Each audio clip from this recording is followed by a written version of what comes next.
밤사이 뉴욕 증시 3대 지수가 약 1.5%에서 많게는 2%가량 급락 마감했습니다. 이날 이 미 재무부의 20년물 국채 입찰이 상당히 부진하게 진행이 되면서 이 장기물을 중심으로 금리가 급등하는 현상이 나타났는데요. 이 때문에 현재 이 다우존스의 지수에는 1.9% 이상 하락하게 되면서 41,800선을 겨우겨우 지켜냈고요. 또 이어서 나스닥의 경우에도 1.4%가량 하락했고 S&P 500 역시 1.5% 이상의 낙폭 기록해줬습니다. 주요 이제 기술주보다는 아무래도 소비주들 위주로 약세가 나오다 보니까 현재 다우존스 지수가 상당히 많이 빠진 모습이 관측이 되고 있는데요. 자, 그렇다면 이 밤 사이에 과연 어떤 업종이 얼마나 움직였는지 바로 히트맵 통해서 확인해 보도록 하시죠. 가장 먼저 히트맵을 보자면 역시나 전체가 다 빨갛게 물들어 있습니다. 가장 먼저 눈에 띄는 건 역시나 구글이겠죠. 밤사이에 2.87%가량 강세 보여줬습니다. 이 구글 I/O에서 잇따라서 발표된 AI 관련 신기술들이 주목을 받게 되면서 다시 한번 이 구글에 대한 기대감이 확장되고 있는 가운데 JP모건 그리고 제프리스에서 구글에 대한 이 목표 주가 그리고 등급을 바이 등급, 매수 등급으로 유지한 점이 주가에 긍정적인 영향을 줬고요. 이후에는 계속해서 이 기술주 그리고 주요 기술주 이외에도 소비주들 위주로 강한 하락이 나왔습니다. 가장 먼저 보자면 알파벳 같은 경우에는 이렇게 상승률 보였지만 넷플릭스가 그래도 0.2%가량 강세 보여줬었죠. 이 미미한 상승에 실적 기대감이 합쳐지면서 다시 한번 강보합권에서 마감이 됐고요. 마이크로소프트 1.2%가량 하락 마감했습니다. 자, 이 간밤에 또 악재 하나가 나왔습니다. 이 대형 기술주 전반에 약세 영향을 받아간 데다가 계속해서 이 목표 주가가 약간 하향되는 모습들이 관측이 됐고요. 또 이어서 아마존의 경우에는 현재 1.45%가량 하락하게 됐는데 이 CEO가 소비 수요의 감소 조짐이 없다라고 발언을 했음에도 불구하고 계속해서 1.4%가량 하락. 아무래도 트럼프 행정부의 현재 압박이 좀 많이 작용이 한 것으로 보입니다. 자, 이어서 유나이티드 헬스그룹 약 6%가량 하락 마감했었지요. 계속해서 연일 악재 그리고 호재가 들쑥날쑥한 그런 유나이티드 헬스케어. 밤사이에는 HSBC의 목표 주가 하향 소식이 전해졌습니다. 이 $490에서 무려 $270까지 이 수직 하강하는 모습 보이게 되면서 밤사이에 크게 한번 빠졌고요.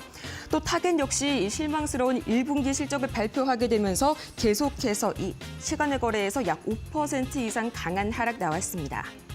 자, 그렇다면 저희 이렇게 한번 간밤 특징주 그리고 이어서 섹터까지 살펴봤는데요. 과연 현장 분위기는 어땠을지 지금 바로 이주혜 앵커와 함께 하시죠.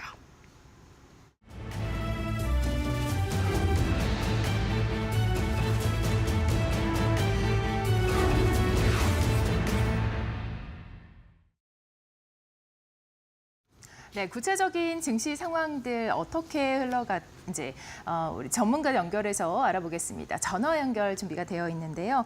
김장렬 대표님 만나보도록 하겠습니다. 나와 계실까요? 네, 안녕하십니까? 네, 간밤에 이 마감된 뉴욕 증시 상황에 대해서 먼저 전달해 주시죠.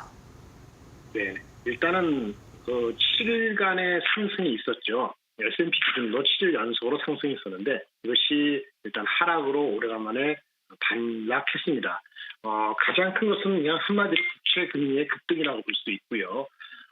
그래서 국채 금리가 30년물 기준으로 5%를 다시 돌파하면서 하락의 트리거가 돼서 7일 연속 상승을 막아냈다. 반도체 쪽도 많이 빠졌습니다만 다우도 빠져서 전체적으로 1% 중반대 이상의 하락을 보였는데요. 그러면서 이제 감세한 통과가 좀 기대되고 있는데 원래는 기대였는데 지금은 감세한 통과 됐을 경우에 부채가 더 올라가지 않겠습니까? 그러면 지금 이제 국채 금리가 더 상승할 것이고 시장 하락이 좀 조정이 있을 수 있다 이런 우려가 확대되는 것 같습니다. 오늘 이제 국채 금리 급등에 초기에 일단 트리거된 거는 오늘 국채 입찰이 있었는데 20년물 국채 입찰이 160억 달러 규모인데 이것이 거의 오래간만에 거의 한 1년 반 만에 5%를 넘기는 5.047%가 돼갖고 기존의 평균 낙찰률 4.6%보다도 크게 높았으며 바로 직전에 경매 직전에 가격보다도 11bp가 높았기 때문에 이걸로 인해서 부채에 대한 우려, 그리고 아직 통과되지 않은 감세한 통과시 부채 우려 이렇게 겹치면서 시장 하락이 야기됐다라고 말씀을 드릴 수 있겠습니다. 네, 아무래도 이 시장의 우려가 증폭이 되면서 이렇게 금리의 수익률까지 상승한 것이 아닌가 싶은데요. 그렇다면 이 간밤에 주목되는 종목들은 어떤 종목들이 있었을까요? 그 종목 말씀드리기 전에 한두 가지 조금 더 첨언 드릴 게 있습니다. 일단 좀 전에 말씀드린 국채가 올라간 게 걱정이다라고 말씀드렸잖아요. 그런데 그러면 감세안이 통과되는데 감세안이 왜 통과 안 되냐, 이것도 좀 중요할 것 같아요.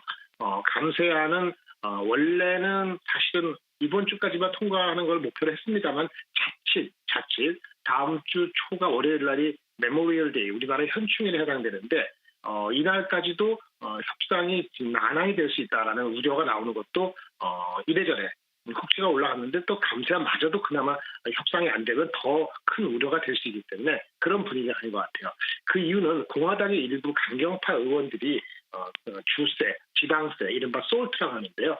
솔트의 공제안들을 자기를 위해서 확대를 요구하고 있는데 이것도 어떤 트리거 포인트가 되지 않았을까 싶고요. 두 번째 하나 말씀드릴 수 있는 거는 미국 장하고 관계가 없어 보이지만 관계가 있을 수 있는 영국의 물가지표 4월 CPI 넘버가 나왔는데 상당히 높게 나왔습니다. 발표치가 3.5%로 예상치 3.3%보다도 높았고요. 직전치보다는 2.6%니까 엄청 높아서 15개월 만에 최고치를 기록했다는 점이 미국에도 시사하는 바가 다소 있을 것 같습니다. 영국의 BOE, 뱅크 오브 잉글랜드도 원래 당초에 기존의 금리 인하를 인플레가 잡히면은 2번 정도 할 예상이었는데 지금은 이제 한 번으로 그칠 것 같고 당초에 2% 목표 달성은 27년까지로 지연될 수 있다는 것을 얘기하면서 그러면 사실은 미국이나 영국이나 근본적으로 이 모든 거의 물가 자체의 흐름이 완전히 별도로 갈 수가 없기 때문에 미국조차도 금리 인하 2번 정도가 지금 컨센서스 잡혔는데 이것에 대한 믿음 자체도 다소 흔들릴 수 있는 우려까지 겹쳐진 것으로 보여집니다. 네, 잘 들었습니다. 네, 지금까지 김장렬 본부장님과 함께 했는데요. 네, 고생하셨습니다. 네, 감사합니다. 네, 자, 그럼 이어서 간밤 뉴욕 증시에서 어떤 종목들이 좀 주목을 받았고 어떤 이슈들이 부각이 됐는지 특징적이었던 종목들 함께 살펴보도록 하겠습니다. 오늘 주요 기술주 먼저 함께 보도록 하겠습니다. 자, 전반적으로 M7을 비롯해서 기술주들 약세권에서 마감이 됐습니다. 일단 먼저 테슬라가 3%대 약세권에서 마감이 됐는데요. 이 머스크의 잇따른 발언이 계속해서 어제장에서 반영이 되나 싶었는데 이 카타르 경제 포럼에서 5년 뒤에도 CEO를 할 것이다라는 발언도 내놓았고 또 중국의 보험 등록 건수가 지난주 대비해서 260%나 상승하는 그런 모습이 나타났었는데 이 부분은 호재로 작용하지는 않았습니다. 이 시장은 계속해서 신중한 분석을 내놓고 있습니다. 리포트가 나왔는데 모건 스탠리에서는 테슬라에 대해서 앞으로 인공지능 기업으로 성장할 것이다 라면서 굉장히 긍정적인 리포트를 내놓기도 했는데 국채 수익률과 관련된 여러 가지 악재로 인해서 3%대 기술주 마감을 한 상황입니다. 엔비디아 보겠습니다. 2%대에 가까운 약세권 마감됐는데요. 엔비디아의 경우에는 AI 수요 증가와 또 1분기 실적 발표 기대감이 계속해서 나오고 있습니다. 28일에 실적이 앞으로 나올 예정인데요. 어떻게 실적의 결과가 나올지 정말 많은 분들이 주목을 하고 있습니다. 젠슨항의 그 컴포텍스 연설 발언 이후로 계속해서 등락을 보이고 있는데 엔비디아 2%대 약세권 앞으로의 흐름도 주목을 해주시면 좋을 것 같습니다. M7에서 주목받고 있는 종목 바로 이 알파벳입니다. 나머지 종목들이 약세권 마감이었다면 알파벳은 3%대 강세에서 마감이 됐습니다. 구글 연례 이 개발자 회의에서 상당히 긍정적인 평가가 나오고 있습니다. 전문가들은 이 구글에 대해서 앞으로의 성장 가능성 굉장히 높게 보고 있고요. 인공지능과 관련해서 여러 가지 기술들을 소개를 했습니다. 이 부분에 대해서도 AI 하나하나에 대한 어떤 여러 가지 시장의 분석 분석들이 상당히 좋게 평가가 나오고 있다 보니 3%대의 강세 흐름을 나타냈습니다. 다음으로는 실적 발표주 보도록 하겠습니다. 자, 먼저 TJX 컴퍼니스입니다. 3%대의 약세권에서 마감을 했고요. 실적이 호조가 나왔고 2분기에는 가이던스가 실망스러울 것이다라는 이 안 좋은 리포트가 나왔습니다. 1분기엔 좋았지만 2분기 전망이 안 좋다 보니 3%대 약세권 마감이고요. 로우스 같은 경우는 1분기 실적이 엇갈렸습니다. EPS는 상회하는 모습이 나타났는데 매출은 소폭 하회하면서 2%대 역시나 밀리는 모습 보였습니다. 바이도 보겠습니다. 4%대 조금 더 강한 약세권 마감인데요. AI 사업의 성장에 대해서 1분기 매출은 반등할 것이다라는 긍정적인 평가 나오고 있지만 전일장에서는 4%대 약세권 마감됐습니다. 자, 이어서 이슈 있는 종목들 살펴보도록 하겠습니다. 슈퍼마이크로입니다. 2%대 하락하는 모습이 나타났는데요. 미국 내에서 생산 관련한 전체 물량을 확대할 가능성이 있다라고 시사했습니다. 이렇게 긍정적인 모멘텀 있었음에도 불구하고 역시나 밀리는 모습 나타났는데 3%대에 가까운 약세권 마감이고요. 우버 같은 경우에는 일론 머스크 발언 때문에 좀 크게 하락하는 모습이 나타났죠. 일론 머스크의 발언이 요즘 계속해서 시장에 하나하나의 모멘텀으로 작용을 하고 있습니다. 우버에 대해서는 인수 계획이 없다라고 말을 하면서 여러 가지로 악재로 작용하고 있습니다. 3%대 마감입니다. 페어 아이작 보겠습니다. 15%대 급락을 하는 모습이 나타났습니다. 신용 점수 제공, 수수료 인상과 관련한 논란이 상당히 크게 불거지면서 이 부분 악재로 작용하며 크게 급락하는 모습 나타났습니다. 이어서 IB투자증권 종목들 살펴보도록 하겠습니다. 네, 브로드컴 보겠습니다. 그나마 이 약세권 마감에서는 좀 제한적인 조정이 나타났습니다. 향후 수년간 성장세가 예상이 된다라고 얘기가 나왔는데요. 매수 의견 유지하는 모습 리포트로 나왔고요. 델 테크놀로지스 보겠습니다. 인공지능과 관련된 두 종목, 인공지능 서버 모멘텀이 상당히 강력하다라는 호재가 나왔음에도 불구하고 또 목표 주가 126달러로 상향 조정하는 리포트까지 나왔음에도 불구하고 2%대에서 밀리는 모습 나타났고요. 마이크로소프트 같은 경우에는 AI 상품 수익화와 또 이와 관련한 이 성장 모멘텀과 관련해서 좋은 리포트가 쏟아졌는데 투자 의견은 매수로 유지됐습니다. 그럼에도 불구하고 역시나 밀리는 모습 1%대 하락하는 모습 나타났습니다. 자, 지금까지 특징주 살펴봤습니다.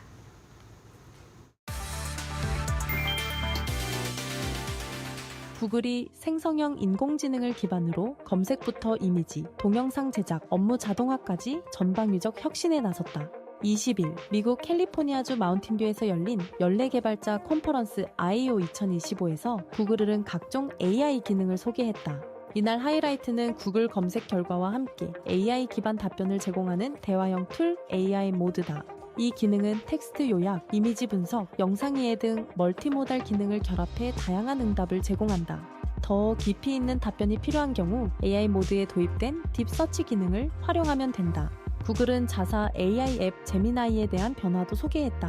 카메라, 화면 공유 기반의 제미나이 라이브는 앞으로 무료로 제공되며 iOS 사용자에게도 적용된다. 또 구글은 안드로이드 기반 확장현실 기기를 안경에도 확장한다.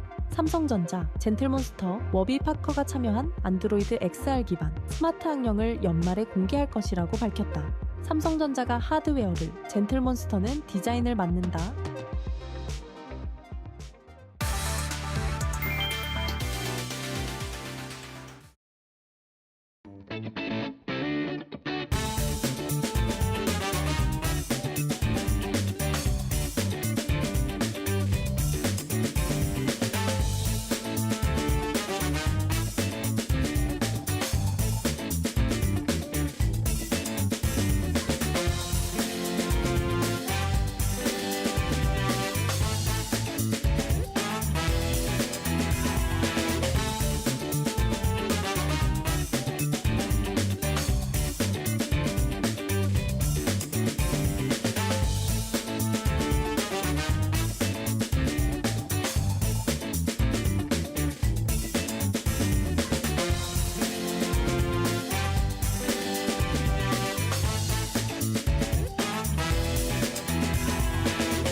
자, 밤사이엔 어떤 일이 있었을까요? 이 밤사이의 뉴욕 증시 한마디로 요약을 하자면 이 정치 그리고 재정적인 문제로 인해서 이 금리, 장기물 중심으로 급등했다. 이렇게 표현을 해볼 수가 있겠습니다. 자, 계속해서 이 공화당 주도의 이 감세 법안이 협상의 난항을 겪게 되면서 이게 다시 한번 장기물, 10년물, 또 20년물, 30년물까지 자극하는 모습들이 나왔는데요. 과연 자세하게 어떤 이야기 있었는지 가장 첫 번째 소식부터 만나보도록 하시죠. 자, 우선 가장 먼저 오늘 환율 흐름 눈에 띄게 출렁였죠. 밤사이에 원달러 환율은 무려 20원 넘게 급락하게 되면서 1,371원 선까지 쭉 밀려났는데요. 눈에 띄는 건 이 달러 인덱스도 함께 무너졌다는 겁니다. 한때 99.3선까지 떨어지면서 이 심리적인 지지선이 무너지는 모습이 나왔는데요. 배경에는 미국의 압박이 있었습니다. 최근 미국이 한미 간의 비공식 환율 협상 과정에서 우리 정부의 원화 절상, 그러니까 달러당 환율을 낮추는 방향으로 움직여달라는 그런 메시지를 보낸 것으로 파악이 됐습니다. 어제 같은 경우에도 계속해서 이 미일 관련해서 이 환율 이슈가 나오게 되면서 계속해서 원달러 환율 하락하는 모습을 보였는데 어제는 일본이 주인공이었다면 오늘은 우리나라가 주인공이 된 거죠. 다만 여기에 대해서 기재부가 상당히 빠르게 입장을 밝혔는데요. 1,300원까지 내려라. 이런 식의 구체적인 숫자를 제시하지는 않았다면서도 계속해서 이 미국 쪽의 이야기에 말을 아끼는 모습을 보였습니다. 자, 이 정부도 원화가 현재의 펀더멘털, 그러니까 경제 기초 체력에 비해서 조금 약세라는 점은 인정을 하고 있습니다. 하지만 문제는 이걸 인위적으로 올릴 수 있는 그런 뾰족한 수단이 없다는 건데요. 최근의 원화 약세는 이 관세 정책의 불확실성, 그리고 재점화되는 인플레이션 같은 요인들이 기다리고 있죠. 국민연금이 외화자산 운용을 일부 조정하거나 또는 외환 시장에 개입하는 현황을 더 자주 공개하는 방안을 검토를 하고 있지만 시장에 미치는 효과 제한적일 수밖에 없겠습니다. 자, 이 흥미로운 건 미국이 관세를 무기로 협상 테이블에 상대를 끌어낸 뒤에 환율에서 양보를 얻어내는 지금과 같은 전략, 이전에도 끝없이 반복이 됐다는 점인데요. 1971년엔 닉슨 쇼크, 또 2019년엔 미중 무역 전쟁까지 그 끝엔 언제나 환율 협상이 있었죠. 이번에도 마찬가지일 것으로 보입니다. 자, 그래서 정부는 현재 제2의 플라자 협의는 없을 것이다 라면서 선을 긋고는 있지만 이 환율과 통상이라는 두 축이 맞물리는 순간 협상의 그림 달라질 수가 있겠습니다. 자, 과연 한국과 미국 사이에는 어떤 그런 협상이 오갈지, 그 가운데에 있는 환율이라는 절충선은 어디까지 밀려날지 계속해서 수출주들 중심으로 지켜보시면 좋을 것 같고요. 자, 이어서 사실 이 밤사이의 주인공이었죠. 이 장기 국채금리 이야기를 한 번 더 나눠보도록 하겠습니다. 왜 이렇게 올랐을까요? 그 이유 바로 공개합니다. 자, 우선 밤사이에 미국 국채 30년물이 5%를 돌파하게 됐습니다. 그야말로 이 고공행진을 이어가고 있는 흐름인데요. 이 가장 먼저 10년물 금리 같은 경우에는 4.6%에 근접을 했고요. 첫 번째 이유로는 바로 20년물 국채 입찰 결과를 들 수가 있겠습니다. 이날 경우에는 이 발표됐었던 20년물 국채 입찰 결과 상당히 좀 불안하게 아쉽게 나왔는데요. 여기에다가 트럼프 전 대통령의 감세 법안이 다시 한번 급물살을 타게 되면서 금리와 증시 모두 출렁이는 흐름이 나였습니다. 먼저 20년물 입찰 결과, 그래서 어떻게 나온 거냐. 미 재무부가요, 160억 달러 규모의 20년 만기 국채를 발행을 했지만 수요가 당연히 기대보다는 약했고 결국 시장 예상치보다 높은 이자율에 판매가 됐습니다. 결과적으로 수익률이 5%를 넘어서게 되면서 올해 최고치를 기록했죠. 이는 투자자들이 국채에 별다르게 큰 매력을 느끼지 못했다는 것을 의미를 하는데요. 이 20년물은요, 사실상 시장에서도 상당히 애매한 애물단지 같은 존재입니다. 10년이나 또는 30년에 비해서 거래도 적은 데다가 이 투자자들 입장에서는 굳이 선택할 이유가 많지는 않거든요. 여기에 시장 분위기를 뒤흔든 건 또 하나가 더 있는데요.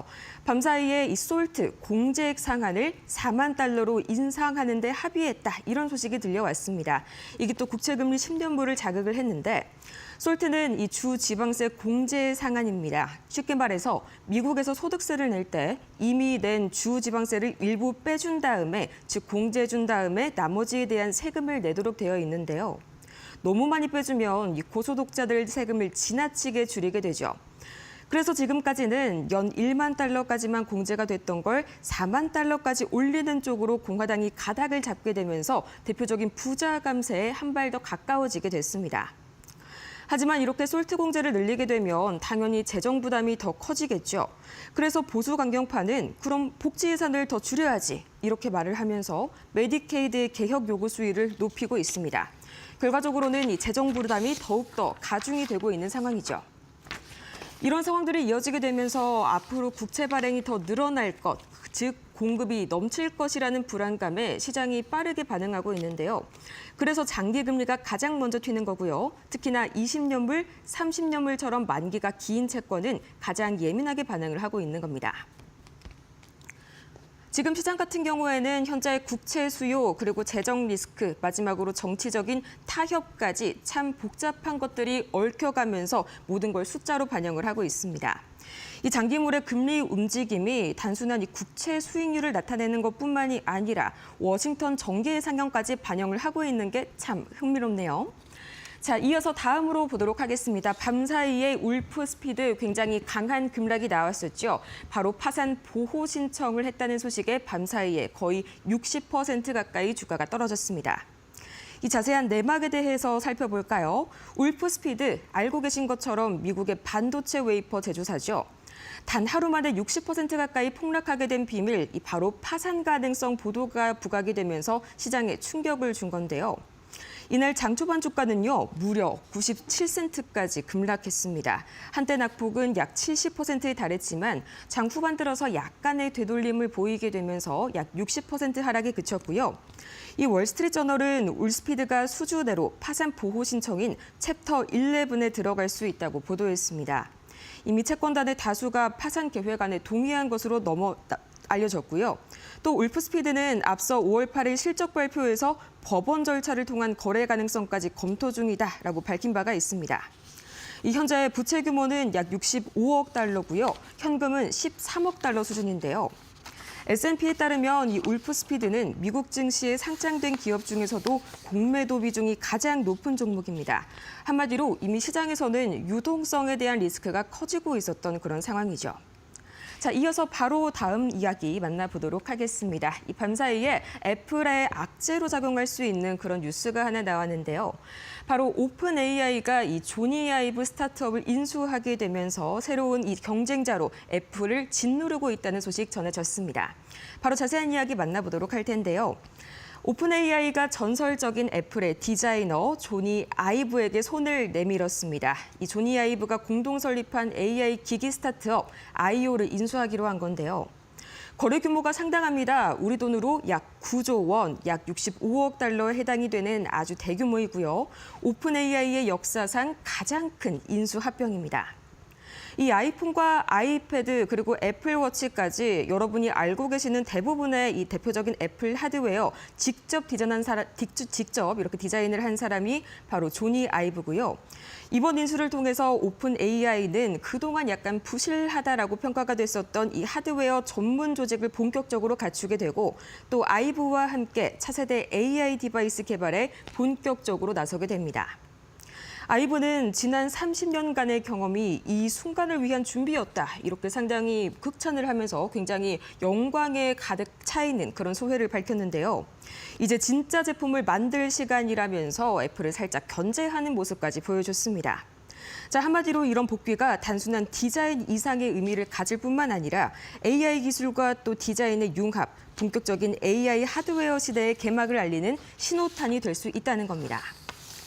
자, 그래서 오픈 AI의 샘 알트먼 CEO도 이 AI 만들어낼 변화의 크기를 감안한다면 이제는 완전히 새로운 컴퓨팅 형태가 필요하다고 강조를 했는데요. 이미 2년 전부터 아이브와 협업을 시작해왔던 것으로 알려졌습니다. 2026년, 그러니까 내년에 첫 제품 공개를 목표로 하고 있고요. 이 아이브가 사실상 애플의 경쟁자로 다시 한번 복귀를 하게 된 만큼 AI 분야에서 이미 한 발 늦었다는 평가 그전에 애플은 쭉 받아왔었죠. 이번에도 마찬가지로 좀 적잖은 부담으로 작용을 하고 있습니다. 이 과연 스마트폰 이후에 새로운 AI 형태의 컴퓨터를 만들어낼 수 있을지, 이 시장의 판도가 바뀔지, 애플의 흐름, 그리고 오픈 AI까지 함께 지켜보시면 좋을 것 같고요. 이어서 마지막 소식 넘어가 보도록 하겠습니다. 밤사이에 비트코인 주가 또다시 신고가를 경신을 해줬죠. 이 여러 가지 요소가 있는데요. 가장 먼저 19,700달러를 밤사이에 가뿐하게 돌파를 했고요. 이어서 지금 달러는 10만 8천 달러를 훌쩍 넘어서고 있는 현재 실시간 비트코인입니다. 자, 계속해서 이 비트코인 관련 법안들의 움직임이 예사롭지가 않았습니다. 이전에 있어서 계속 무디스의 신용등급 하락으로 인해서 계속해서 안전자산에서 이 비트코인으로 옮겨가는 그런 모습들이 보여졌고요. 또 이어서 비트코인 고공행진을 이어가고 있는 또 다른 이유, 계속해서 이 관련해가지고 관련 법안들이 계속 나와주고 있습니다. 그렇게 해서 이 정책 기대감에 대한 크게 작용한 결과로 비트코인이 간밤에 다시 한번 상승 마감을 해줬고요. 최근 미국 상원이 스테이블 코인 관련 법안을 진전시켰고 또 텍사스주 하원이 비트코인을 주 차원에서 보유할 수 있도록 하는 비트코인 비축 법안까지 통과시키면서 다시 한번 비트코인에 희망이 실리고 있네요. 자, 이 비트코인뿐만 아니라 다른 가상자산들도 여전히 강세 보여주고 있었는데요. 우선 이더리움은 4% 가까이 올랐고요. 또 XRP, 이 알트코인 같은 경우에는 약 3% 상승하면서 2.43달러를 기록했습니다. 자, 이렇게 해서 계속해서 이 정책 관련한 이슈들, 그리고 이 국채 금리와 더불어서 환율까지 세 가지 흐름 잘 지켜보시길 바라고요. 이렇게 해서 오늘 머스트 노우 5 다 같이 살펴보고 왔습니다.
안녕하세요. 메디토코 신입사원입니다. 오늘의 주제는 트럼프 관세는 아름답고 감세도 아름답다.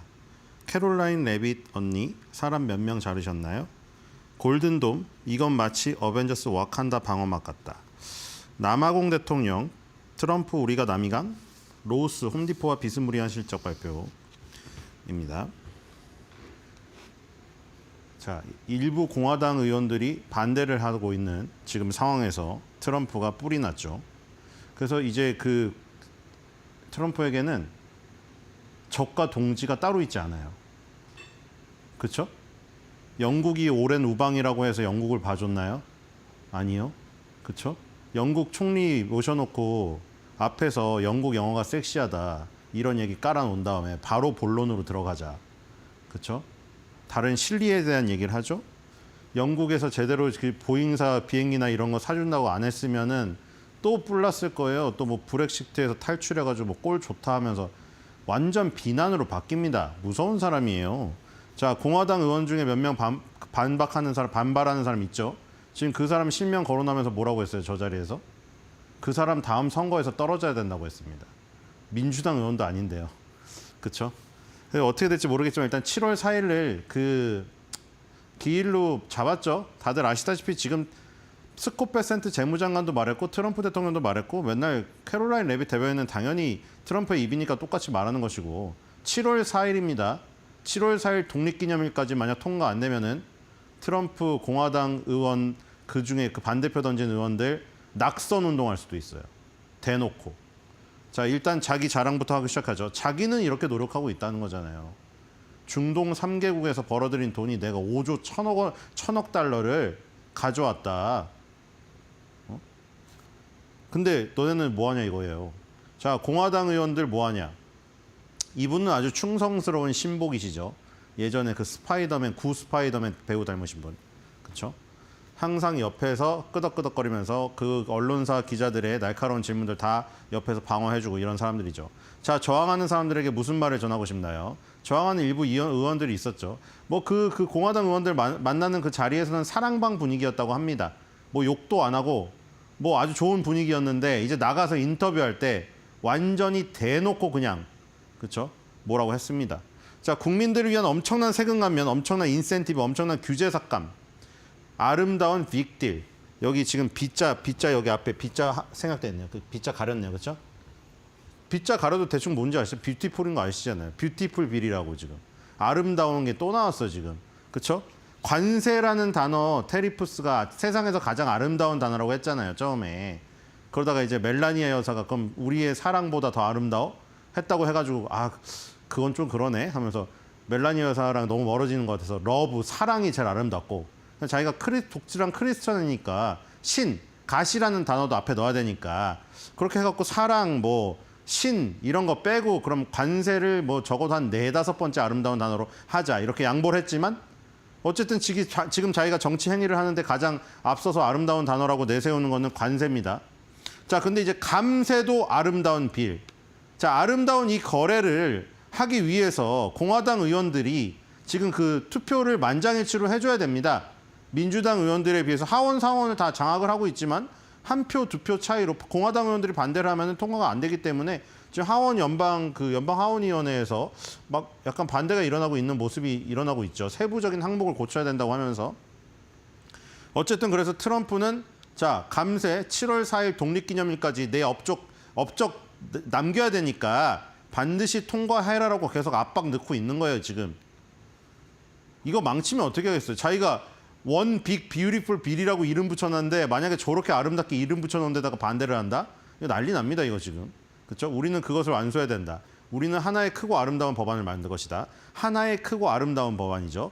아름다운이 또 들어갔죠. 관세 보고 아름다운 단어라고 했는데 이번에 이 감세 법안은 이 아름다운 법안이라고 합니다. 크고 아름다운 법안. 자, 그리고 무디스 신용등급 강등은 깡그리 무시하는 분위기죠. 무디스가 신용등급 강등하면서 지적한 이 내용이 바로 이거 아니었습니까? 지금 만약에 대규모 감세 정책을 해가지고 또 정부의 재정을 지금 여기다 지출하게 되면은 부채가 더 쌓인다 이거죠. 정부 부채, 막대한 부채. 그것 때문에 신용등급 강등한 거고 뭐 전망은 안정적으로 바꿨습니다만 당연히 밑으로 한 단계 내려갔으니까 안정적으로 바꿀 수는 있겠죠. 스콧 베센트 그 재무장관이 뭐라고 했어요? 부채가 늘어나고 있는 건 이미 다 알고 있는 사실이고 그리고 지금 그 올라가는 부채 속도보다 우리는 GDP 속도를 빨리 높여가지고 GDP 대비 부채 비율을 낮춰버리겠다 이거 아니에요. 바이든이 GDP 대비 부채 비율 6.7%를 우리한테 뭐 은가를 던져주고 갔는데 그래 우린 받아들이겠다. 부채 올라가는 속도 우리는 감세 법안 통과시킬 거다. 더 올라가겠지. 하지만 우리는 GDP 올라가는 속도를 높여버리겠다 이거예요. 결국 그거는 트럼프랑 다 상의한 거 아니겠습니까? 결국 트럼프는 감세 법안 통과에 대해서 전혀 주춤거리지 않고 있습니다. 그렇죠? 무디스가 신용등급 강등했다는 거 후행지표로 다 그 치부하면서 지금 이거는 7월 4일까지 무조건 통과되는 것으로 지금 트럼프는 지금 기대하고 있어요. 자, 그리고 공화당은 우리는 매우 단합된 정당이라고 생각한다. 이런 얘기를 인터뷰에서 해버리면서 일부 반발하는 공화당원들을 단합된 정당에서 이탈하는 마치 배반자로 표현을 하면서 그렇죠? 이 더 심한 워딩도 했죠. 아까 말한 대로. 다음 투표에서 떨어져야 된다고 했습니다. 자, 일부 한 2-3명 거론되고 있는데요. 자, 트럼프 대통령의 책상에 올려놓을 겁니다. 7월 4일 마감일 전에요. 자, 근데 대부분의 분위기는 이런 분위기예요. 공화당 그 의원들이 단합된 정당이라고 트럼프가 말한 것처럼 7월 4일 날 트럼프 대통령의 업적에 하나도 획을 긋도록 지금 준비를 하고 있습니다. 일부 반발하는 공화당 의원들 아마 지금은 큰 목소리를 내고 있으나 이 압박에 견디지 못하지 않을까 이런 생각이 듭니다. 뭐 그들이 원하는 것도 큰 반대는 아니고요. 그 세부적인 어떤 사항에 대한 거니까 아마 7월 4일까지는 조정을 해서 빅 비유티풀 빌 이게 통과되지 않을까 싶습니다. 이렇게 되면은 주머니가 그 미국 소비자들 그리고 미국민들은 주머니가 두 주머니가 되겠죠. 트럼프가 외국에 나가서 관세로 갈취해주는 돈. 물론 트럼프를 싫어하는 언론이라 민주당들은 그거를 반대하고 있죠. 관세를 뜯어온다고 해놓고 우리나라 수출업자들 힘들게 하고 우리나라 기업 애플, 아마존이 힘들게 한다. 바보짓이다 이러고 있지만 트럼프는 계속 밀고 나가고 있습니다. 그래서 어쨌든 관세를 갈취해서 미국 소비자들 주머니가 두둑해진다라고 주장하고 있어요. 자, 그 다음에 또 감세 법안을 통과시키면은 미국 소비자들의 주머니가 두둑해지는 효과가 있는 것이죠. 두 주머니를 채워주겠다는 거예요. 관세랑 감세로. 이제 그 감세가 앞으로 나아가서 극단적으로 가면 어디까지 간다고 했죠? 아예 소득세 면제.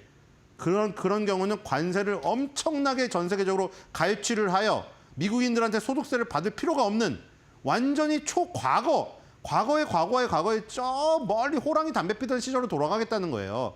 그 당시에는 소득세라는 제도 자체가 거의 이제 없는 상태에서 관세가 거의 다 나라의 수입이었거든요. 그 당시가. 지금 물론 그 당시랑은 상황이 아예 달라졌지만 트럼프는 그걸 원하고 있습니다.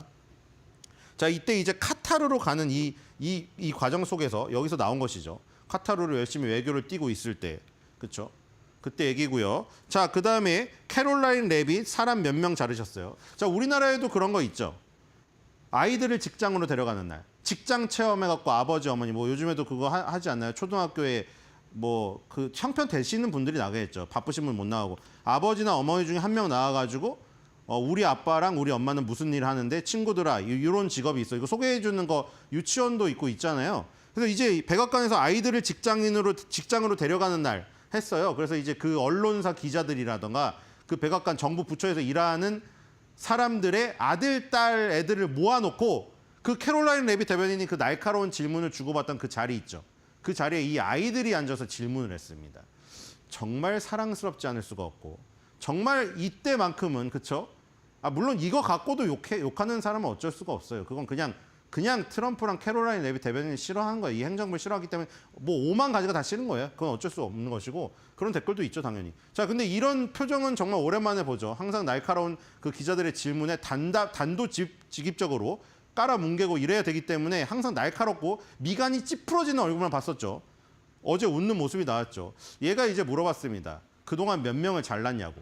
그래서 너무 당황했어요, 캐롤라인 레빗 대변인. 그래서 그 질문을 여러 번 되뇌이더라고요. 몇 명 잘랐냐고요? 몇 명 잘랐냐고? 내가 생각하기에는 한 명 정도 자른 것 같긴 한데 우리 팀은 굉장히 좋다. 이러면서 넘어갔습니다. 그거 말고도 다양한 질문들이 있었죠. 아이들이 뭐 조금 큰 애도 있었고요. 초등학교, 중학교 정도 되는 애도 있더라고요. 그래서 댓글을 보니까 뭐 좋은 댓글도 있고 트럼프와 이 행정부는 제가 65년 동안 본 것 중에 가장 좋은 행정부입니다. 이분은 나이가 엄청 많으신 분 같아요. 65년 동안 이걸 지켜봤다니까. 거의 100살이 넘지 않았을까 싶은데요. 자, 트럼프와 캐롤라인 레빗이 미디어와 백악관에 건전하고 사랑스러운 즐거움을 다시 가져다 주었습니다. 이런 내용도 있고요. 또 이런 내용도 있더라고요. 이 아이들은 정신이 있는 것도 정치적인 것도 아니다. 그냥 학교를 못 가서 좋은 거다. 이날 학교를 빼먹고 저희 가니까 좋아서 저런 거다. 뭐 이런 얘기도 있었고요. 어쨌든 이런 행사는 굉장히 좋은 자리였고 다들 평가가 좋았습니다. 저기서 굉장히 치열하게 막 언론사 기자들하고 주고받지 않습니까? 질문답을. 근데 어제만큼은 정말 편안한 자세로 서로 주고받았습니다. 뭐 물론 진짜 정치적인 상황에서 저렇게 아름다운 장면만 있을 수는 없겠죠. 하지만 한번 쉼표를 찍는 날이었고요. 자, 세 번째 골든돔. 이건 마치 어벤져스 와칸다 방어막. 자, 이 그림 보니까 딱 무슨 어벤져스 헐리우드 영화 포스터인 줄 알았어요, 처음에. 좀 헤그세스 국방장관도 그렇고, 그쵸? 그 장관이 좀 핸섬하게 생겼잖아요. 맨날 올백에 포마드 바르고 나오고.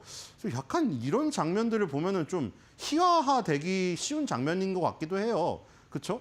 이게 과연 트럼프가 진짜 그 실존하는 대통령인지 아니면은 이 어떤 영화 속의 배우들인지 약간 그런 저기도 들기도 합니다. 맨날 트루스 소셜에 올리는 것도 약간 가십거리 같은 거잖아요. 뭐 트루스 소셜을 사실 자유롭게 올리지만 지금 사실 뭐 관세 정책, 감세 법안 뭐 여러 가지가 얽혀 있고 중동 3개국 순방에다가 이제 중국하고 어떻게 대응하느냐, 미국과 영국과의 협상 이후에 누가 이 두 번째 타자가 될 것이냐 이런 어떤 막중한 이 시기에 말이죠. 트럼프는 어떤 저기 트윗이라고 옛날에 이름이 붙었으니까 날리고 있냐면은 테일러 스위프트 트윗을 날리고 있잖아요. 그렇죠? 테일러 스위프트가 내가 그 발언을 하고 난데 이제 더 이상 핫하지 않지 않아? 이랬죠. 그걸 또 기자가 캐롤라인 레빗 대변인한테 물어봤어요. 테일러 스위프트가 더 이상 핫하지 않다고 하는데 어떻게 생각하냐고. 캐롤라인 레빗 대변인조차도 헛웃음 나오더라고요. 어쨌든 그러고 있는데 골든돔, 그 이스라엘의 아이언돔 있죠. 아이언돔이 다층 방어 체계잖아요. 그 이 미사일이 날라올 때 이 밑에 출발 단계에서 깨부시면 제일 좋죠. 근데 그거는 그 나라를 가야 되거든요. 그 나라 영공을 침범해서 들어가야 되잖아요.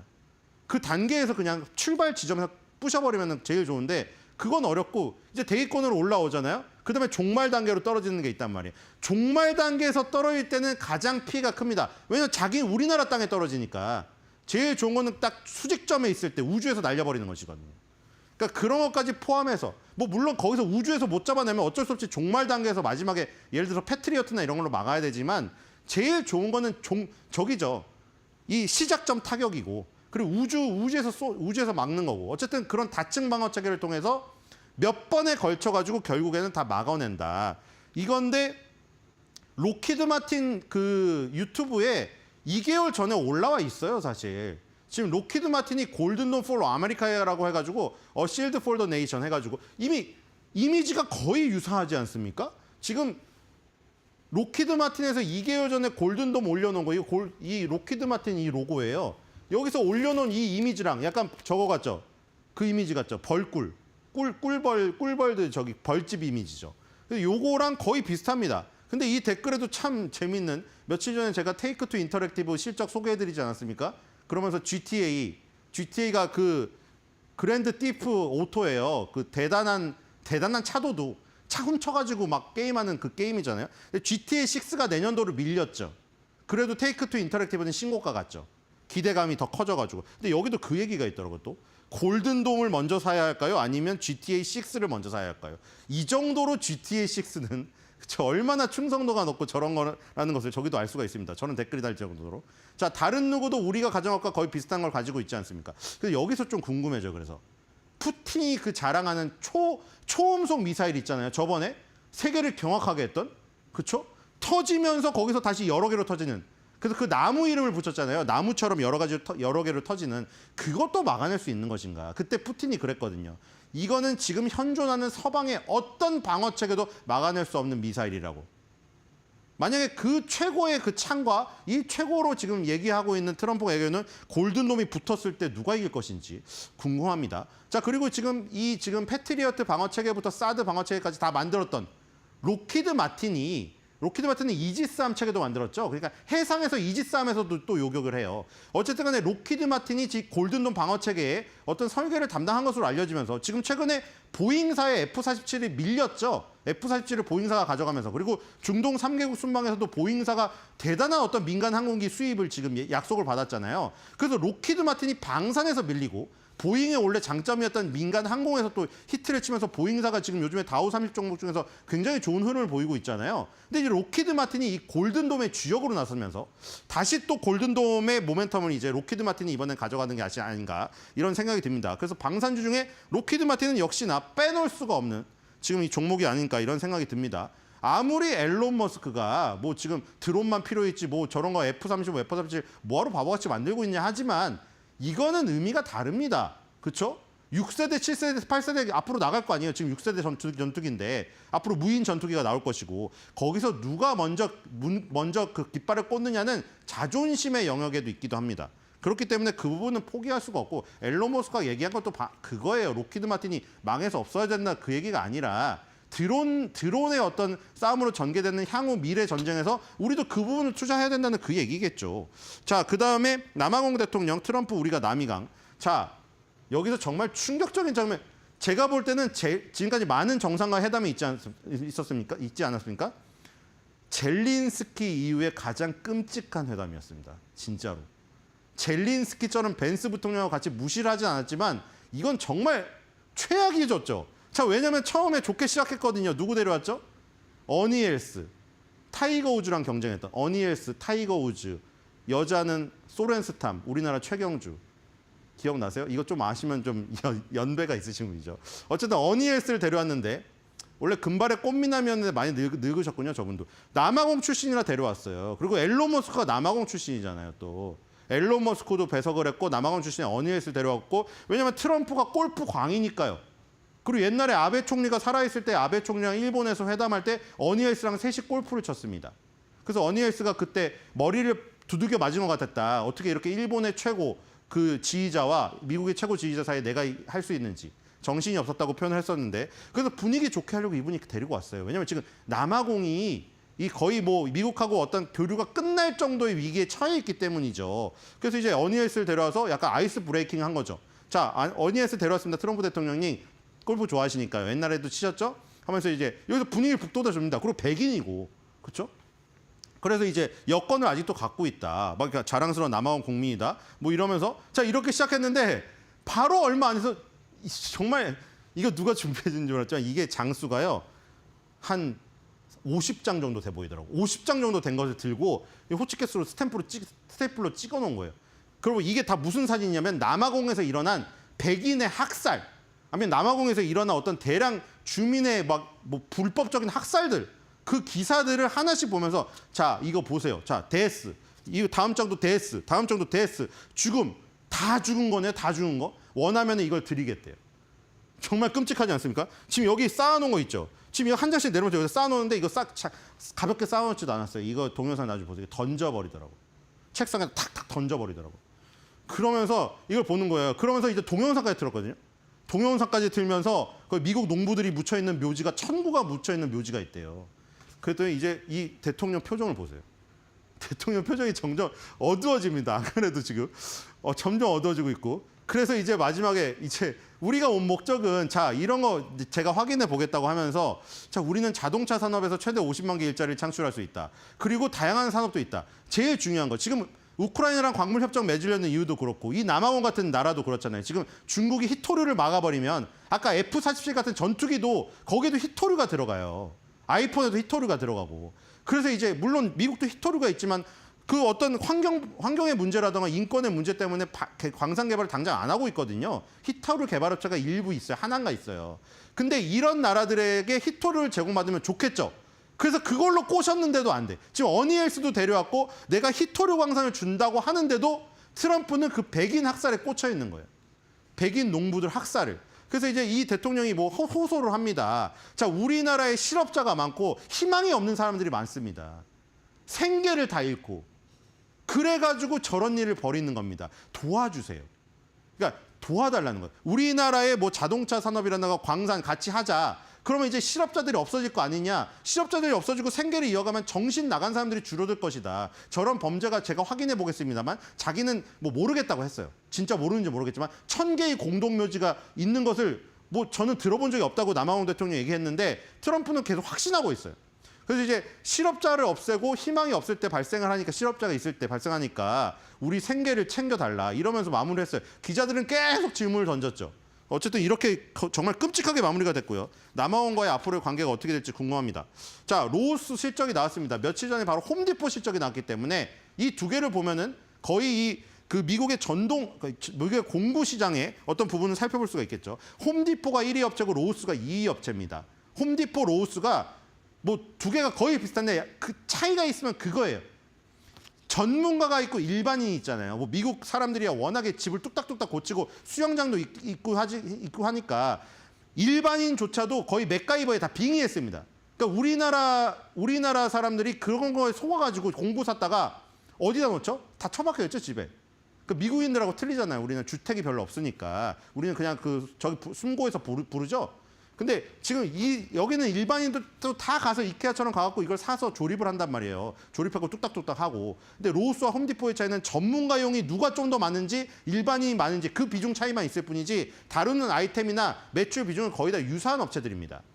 그래서 똑같이 보시면 될 것 같고 로우스 실적 보겠습니다. 지금 20.9 빌리언 달러 나왔는데 2024년도 1분기 대비해서 매출액이 2% 줄었죠. 자, 그다음에 순이익단. 지금 홈디포도 순이익단에서 문제가 생기지 않았습니까? 순이익단에서 보면은 1.64 빌리언 달러가 나왔는데 순이익이 6% 감소한 수치고요. 자, 주당 순이익으로 봐도 그거죠. 주당 순이익으로 2.92달러지만 그것도 마이너스 5% 내려간 수치고요. 영업이익도 마이너스 8%가 났네요. 자, 전반적으로 다 좋지가 않죠. 자, 그다음에 비교 대상 매장 매출. 자, 요거는 기억나세요? 홈디포는 여기 지난부 2023년도 4분기에 플러스를 기록하고 2025년도 1분기에도 플러스를 살짝 기록을 하면서 비교 대상 매장 매출이 이 마이너스를 꺾이지 않았는데 로우스는 일단 이번 분기에 마이너스 1.7%로 다시 꺾여버렸네요. 그렇죠? 지금 한 8분기 정도 나와 있죠. 그중에 딱 2024년도 4분기에만 0.2%로 가까스로 플러스가 나왔었고요. 다시 마이너스 전환해버린 게 좀 아쉽습니다. 그러니까 이거는 지금 현재 운영하고 있는 비교가 가능한 매장끼리 매출 성장률을 비교한 거예요. 그러니까 예를 들어 이번 분기에 새로 창업을 했거나 이번 분기에 폐점하는 건 뺀 거예요. 그건 통계에 넣으면 안 되죠.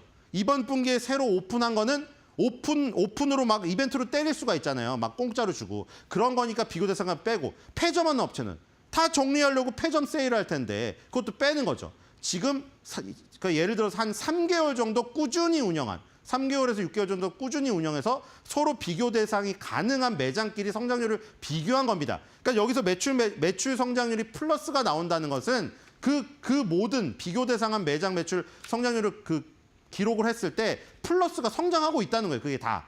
그러니까 마이너스가 났다고 하는 거는 그 비교 대상한 게 다 마이너스가 나고 있다는 거니까 좋지가 않은 것이죠. 로우스가 저 부분에서 홈디포보다 살짝 좋지가 않았고요. 자, 일봉상은 51선을 일단 탈환했습니다. 여기 갭상승인 부분이죠. 이 갭상승 부분이 51선하고 이 고점과 고점을 연결하는 추세선을 돌파를 시킨 추세 전환의 어떤 부분이 나왔고요. 추세 전환이 나왔지만 주봉으로 가자 장기 이동 평균선들이 가로막고 있죠. 이 지금 200주 이동, 20주이죠. 20주 이동 평균선과 50주 이동 평균선이 위에 가로막혀 있는 상황입니다. 자, 월봉으로 보겠습니다. 자, 월봉으로 보니까 또 절호의 기회네요. 그렇죠? 2020년 코로나 같은 이 블랙스완급이 터졌을 때 이때도 50개월 선을 지켰죠. 역시 이 장기 이동 평균선에서 50개월 선의 중요성을 여기서도 보실 수가 있습니다. 이것도 10년치 아닙니까? 2013년부터 12년 동안 정말 수많은 일이 있었지만 50개월 선에서 항상 지지를 받는 모습이 보이죠. 만약에 여러분들이 또 판단하시는 겁니다. 확률적으로. 12년 동안의 확률로 2020년 코로나 같은 이 사태가 벌어졌을 때도 50개월 선 깨지 않았는데 지금 이 상황이 로우스의 상황이 이 로우스의 이 기본적인 비즈니스 모델에 문제가 없다면 이 거시적이고 여러 가지 상황들이 50개월 선을 깰 정도로 코로나 위기 상황보다 안 좋지 않다고 생각한다면 절호의 매수 찬스가 되겠죠.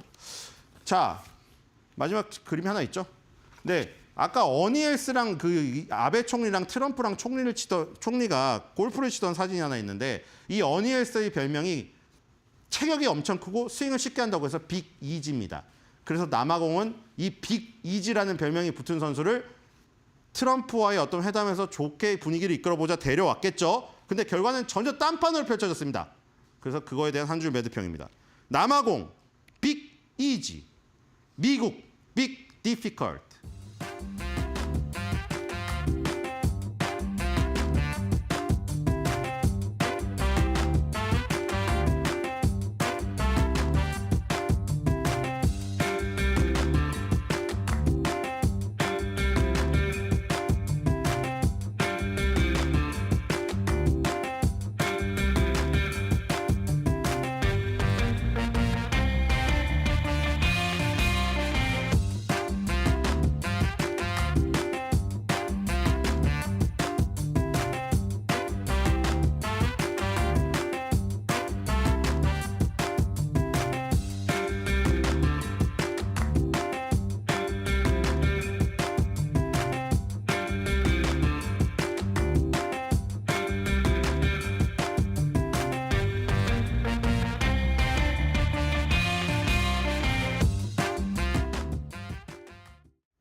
네, 한눈에 보는 증시 일정 한번 살펴보도록 하겠습니다. 간밤의 마감 상황 어떻게 마무리가 됐는지 쭉 정리를 해보았는데요.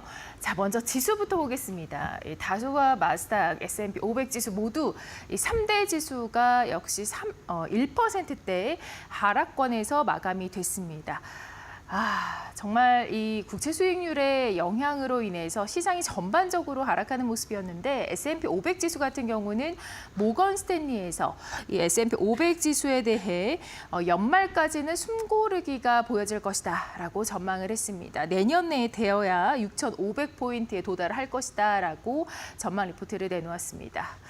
그다음으로 빅테크 보겠습니다. 이 빅테크 같은 경우 지금 테슬라가 2%대 약세권, 엔비디아 1%대 거의 2% 가까이죠. 애플도 2.31% 하락하면서 약세권에서 마감되는 모습 보였고요. 아마존 같은 경우는 1%대 역시나 밀리는 모습이 나타났습니다. 전반적으로 분위기가 어두웠습니다. 자, WTI 지수 보겠습니다. 61.517% 기록하면서 0.74% 하락하는 모습으로 거래를 마쳤고요. 원유 재고 예상 밖의 이 증가로 인해서 하락으로 반전되는 모습 나타났습니다. 다음으로는 이 비트코인의 사상 최고가 돌파 소식 계속해서 주목을 받고 있는 소식입니다. 이 비트코인 같은 경우는 10만 8천 달러 선까지 근접했다라는 소식까지 들렸는데요. 상당히 지금 올라가고 있는 추세가 나타나고 있습니다. 한국 시간으로 21일이죠. 10만 달러, 10만 6,791달러 주요 거래소 평균가에서 거래가 됐고요. 전일 대비로 1.1달러 상승했습니다. 그렇다 보니 계속해서 주목을 받고 있습니다. 국채가 상당히 지난 시장에서는 의미 있는 모멘텀이었죠. 30년물 금리가 5%를 넘게 상승을 하면서 이 부분이 전반적인 이슈를 장악을 한 상황입니다. 21일 현지 시각으로 오후 3시 기준으로 봤을 때 30년 만기 미국 국채 수익률이 5.082%, 11.5%, 5bp가량 상승을 했습니다. 국채가 오른 이유를 한마디로 정의를 해보면은 시장의 우려 때문이다라고 볼 수 있겠습니다. 왜 시장을 우려할까요? 대체로 지금 주목하고 있는 부분이 바로 이 트럼프의 감세안 때문입니다. 공화당이 강경하게 이 감세안을 추진하는 모습이 나타나면서 국채가 이렇게 불안감을 반영한 모습이 나타나고 있고요. 지난 주말에 무디스에서 AAA에서 AA1으로 신용등급을 강등하는 것이 다시금 주목이 되고 있습니다. 미국의 계속한 이 대규모의 재정 적자가 예상이 되는 그런 투자자들의 우려감이 국채로 반영이 됐다라고 보시면 되겠습니다. 자, 2023년 10월 이후로 최고치고요. 트럼프 감세 법안에 따른 우려, 앞서 말씀드린 대로 무디스 강등 소식 다시금 주목을 받고 있습니다. 인플레이션이 지속이 되면서 고금리가 장기화될 것이다라는 가능성도 나타나고 있고요. 연준의 불확실성 계속되고 있죠. 정책금리 인하 기대가 사그라지고 있고 금리 고점 지속될 것이다라는 기대감 나오고 있습니다. 국제 공급이 증가하면서 미국 정부가 이 적자가 상당히 확대될 것이다. 그렇기 때문에 국채 발행도 급증할 것이다라는 의견 또한 시장을 팽배하게 장악하고 있고요. 투자 수요도 위축이 되고 있죠. 장기물을 회피하는 심리가 계속해서 나오고 있습니다. 자, 기술주 보겠습니다. 네, 기술주 테슬라가 3%대 약세권, 엔비디아도 2% 가까이 하락했고요. 알파벳이 3%대 유일하게 M7 종목 가운데서는 오른 모습 나타났는데요. 개발자 회의에서 공개했던 인공지능과 관련된 발표가 있었죠. 이에 대해서 월가의 애널리스트들이 긍정적인 평가를 내놓았습니다. 3%대 상승권 마감입니다. 네, 지표와 일정 보도록 하겠습니다. 일단 오늘 일정 같은 경우는요, 이 미국의 5월 제조업 서비스업 구매 관리자 지수, PMI 지수가 발표될 예정이고요. 또 신규 실업수당 청구 건수, 또 실업수당 청구 건수도 발표될 예정입니다. 이번 주 주요 일정 내일 같은 경우는 미국의 4월 신규 주택 매매 발표 예정이고 삼성전자의 이 갤럭시 S25 엣지가 한국과 중국에서 공식적으로 출시가 예정이 되어 있습니다. 5월의 주요 일정들도 함께 보시면 좋을 것 같습니다. 자, 간밤 있었던 뉴욕 증시 분위기 정리를 해드렸고요. 이러한 내용들 오늘 국내 증시에는 어떻게 반영될지 조민재 앵커와 함께 하시죠. 네, 과연 간밤에 있었던 뉴욕 증시 이슈들 과연 국내에는 어떤 영향들 미칠지 지금 바로 저와 함께 살펴보시죠. 자, 첫 번째 이슈 역시 비트코인에 대한 이야기를 안 해볼 수가 없겠죠. 간밤 비트코인 가격이 10만 9,700달러를 넘어섰습니다. 자, 여기에 우리 정책주 관련해서도 계속해서 이 가상자산들 호재 모아가고 있죠. 벌써 다음 주에 더불어민주당의 이 디지털 자산 기본법이 발의를 앞두고 있습니다. 이 덕분에 현재 우리기술투자, 한화투자증권, 갤럭시아 머니트리, 위지트, 컴투스까지 STO 관련주들 그리고 비트코인, 암호화폐 관련주들 챙겨보시면 좋을 것 같고요. 이어서 다음 이슈 한번 살펴보도록 할까요? 다음 이슈 바로 구글 관련 이슈도 연일 호재가 잇따르고 있습니다. 거의 한 3거래일 연속 다뤄본 것 같습니다. 그래도 여전히 아직까지 온기가 살아있는 구글인데 특히나 이번에 XR 관련 AI 신기술들을 선보이게 되면서 여전히 이 XR 스마트 글래스 관련주들 그리고 XR 헤드셋 관련주들 전반적으로 이 버넥트와 선익 시스템, 인터플렉스, 신화콘텍, 또 자이언트 스텝까지 빨간불 켜졌죠. 추가 상승이 기대가 되고 있네요. 자, 이어서 다음 이슈 보도록 하겠습니다. 세 번째 이슈입니다. 자, 바로 만나보도록 할 텐데요. 이 스노우플레이크 그리고 바이두가 또 실적을 간밤에 발표를 해줬죠. 이 상당히 견조한 실적에 스노우플레이크의 경우에는 시간의 거래에서 8%대 강세 보여주기도 했었는데요. 이 덕분에 삼성 SDS, 유엔젤, 가비아, 엠로, 인지소프트 이렇게 AI 클라우드 관련 또는 클라우드 컴퓨팅 관련 종목들 오늘 강세 보일 것 같네요. 이어서 다음 보도록 하겠습니다. 다음 이슈입니다. 다음으로 원화 강세 이슈 밤사이에 저도 깜짝 놀랐습니다. 이 원달러 환율이 약 23원 가까이 급락하게 됐죠. 지금 이 시각 1,376원 선에 머무르고 있는 원달러 환율 이렇게 크게 내리게 되면서 환율 하락 기대주들 다시 한번 모멘텀 모아가고 있습니다. 한국가스공사, 한국전력 둘 다 모두 발전주고요. 이어서 포스코홀딩스, 현대제철과 같은 이 철강주들 다시 한번 기대감 모아주고 있고 LG화학 같은 석화 섹터도 당연히 챙겨봐야겠죠. 자, 이어서 다음 이슈 보도록 하겠습니다. 다음 이슈입니다. 자, 이 플레이 엑스포 게임주가 또 나와줬네요. 이 게임 관련해서도 이슈가 굉장히 많이 모아지고 있는데요.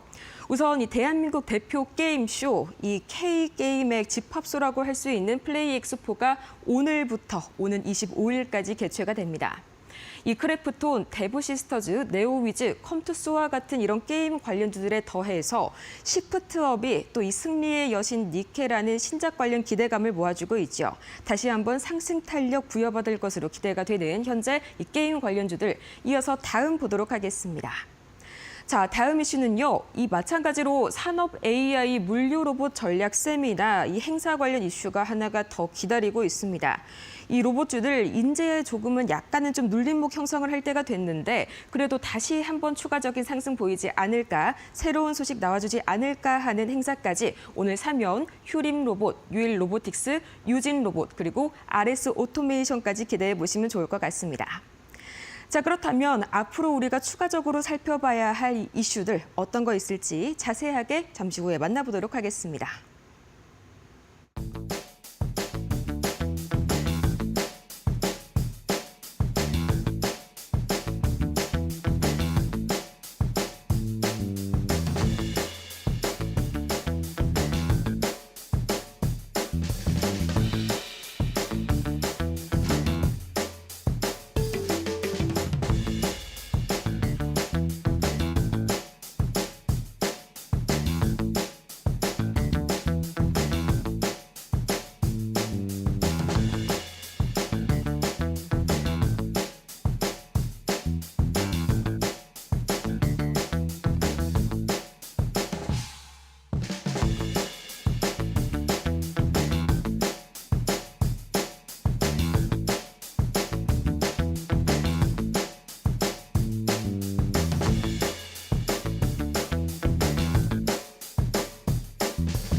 구글이 생성형 인공지능을 기반으로 검색부터 이미지, 동영상 제작, 업무 자동화까지 전방위적 혁신에 나섰다. 20일 미국 캘리포니아주 마운틴뷰에서 열린 연례 개발자 컨퍼런스 I/O 2025에서 구글은 각종 AI 기능을 소개했다. 이날 하이라이트는 구글 검색 결과와 함께 AI 기반 답변을 제공하는 대화형 툴 AI 모드다. 이 기능은 텍스트 요약, 이미지 분석, 영상 이해 등 멀티모달 기능을 결합해 다양한 응답을 제공한다. 더 깊이 있는 답변이 필요한 경우 AI 모드에 도입된 딥 서치 기능을 활용하면 된다. 구글은 자사 AI 앱 제미나이에 대한 변화도 소개했다. 카메라, 화면 공유 기반의 제미나이 라이브는 앞으로 무료로 제공되며 iOS 사용자에게도 적용된다. 또 구글은 안드로이드 기반 확장현실 기기를 안경에도 확장한다.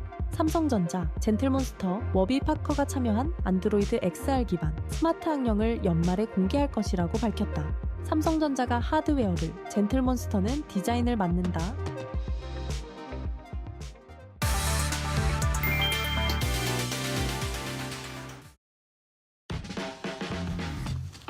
네, 여러분 잘 쉬셨습니까? 5월 22일 목요일입니다.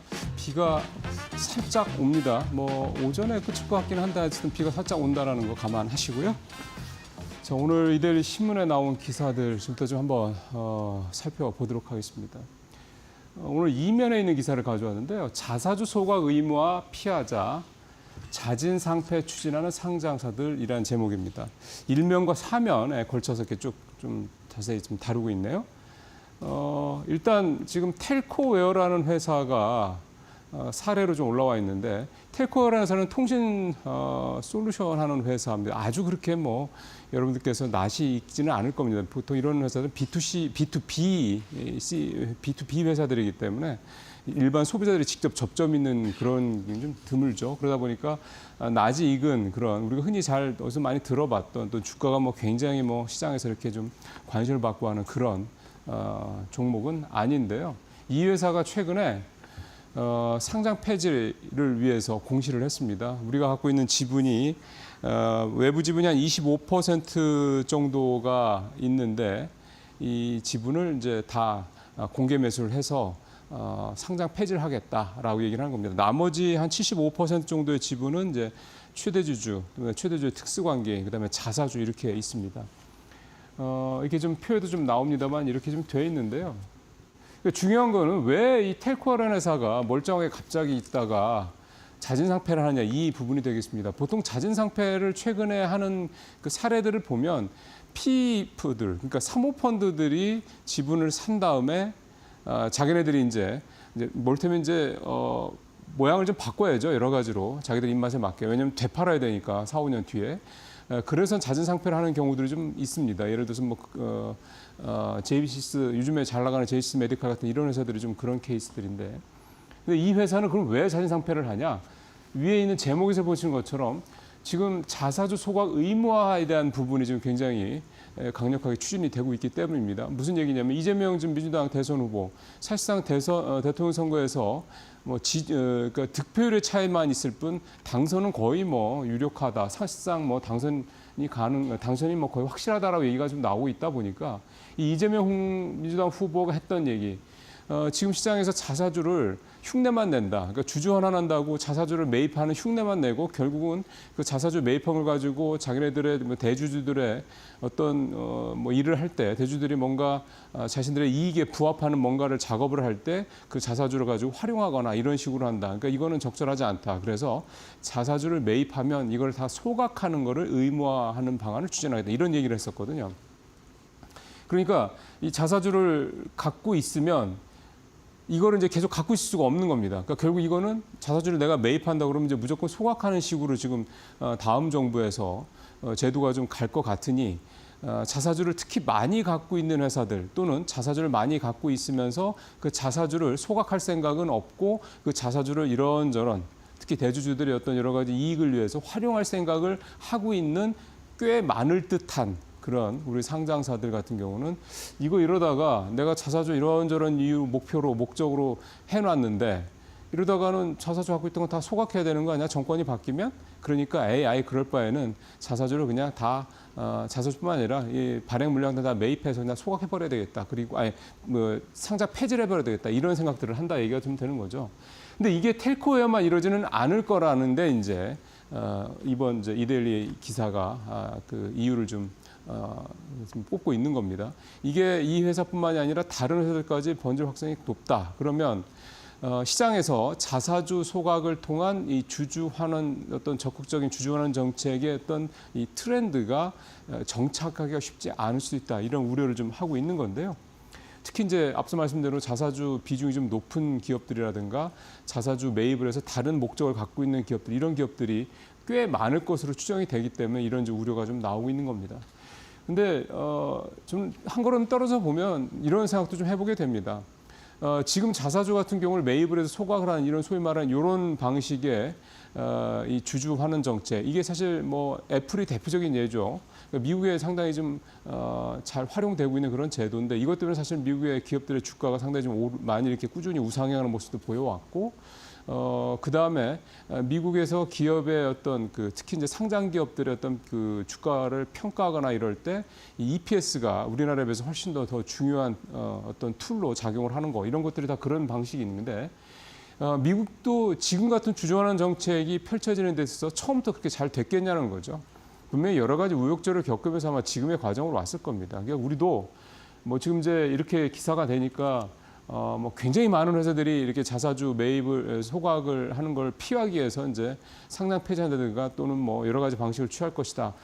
그럴 수 있을 겁니다. 이제 그런 회사들도 좀 나올 거고요. 하지만 큰 흐름은 우리나라에 한 2,600개가 넘는 그런 상장사가 있는데, 이런 회사들 중에 뭐 이런 회사들이 일부 있긴 하겠습니다만 전체적인 큰 흐름은 결국은 이익을 많이 내고 그 난 이익의 상당 부분을 주주들에게 돌려주고 배당금 형태로, 또 일부는 자사주를 매입을 해서 소각을 하는 방식으로 해서 유통 물량을 줄여서 주가를 계속해서 받치는 이런 식의 흐름으로 갈 수밖에 없을 것이다.